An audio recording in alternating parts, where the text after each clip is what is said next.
ba kayo sa sports na kakaiba? Mahilig ba kayo sumubok ng mga bagay na hindi sinusubukan ng ibang mga tao? Kakaunti lang ang mga taong kilala kong ganun. Yung matatapang, yung malalakas ang loob. Well, I'm Coco Javier, and welcome to Modern Day Prophets, the show which sees the truth in everyday things. Narito pa rin tayo sa Oslo, Norway. We're here at a specific place called Holmenkollen. As you can see behind me is the ski jump.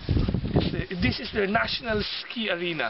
Well, Norway being a cold place, they really excel in Winter Olympics. And kaya dito sa lugar na to, nagaganap ang maraming games during winter.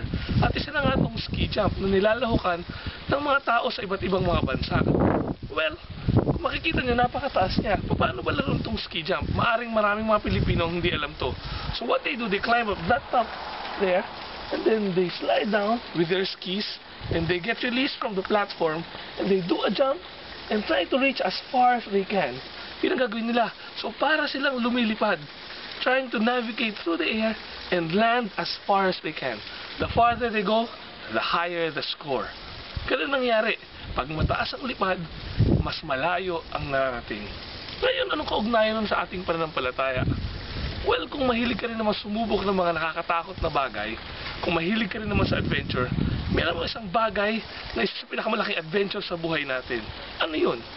Yun ang ilagay natin ang ating mga buhay sa kamay ng Panginoon. Ilang beses na ba nangyari sa buhay natin that we are asked to take the leap of faith? Mga bagay na pinapagawa ng Diyos sa atin. And yung mga sumubok, sila ang makakapagsabi na, grabe, totoo ang pagmamahal ng Diyos. Ilang beses na ba kayong sinubukan ng Diyos para gumawa ng mga bagay na tingin nyo hindi nyo kaya? At yung mga sumubok, masasabi nila, grabe, napakagaling ng Diyos. Yung mga sumubok, sila yung mga tumatalon, sila yung mga lumilipad, at sila ang malayo ang nararating. At yung mga taong takot magtiwala sa Diyos, well, wala masyadong nararating. Ako alam ko yan sa buhay ko.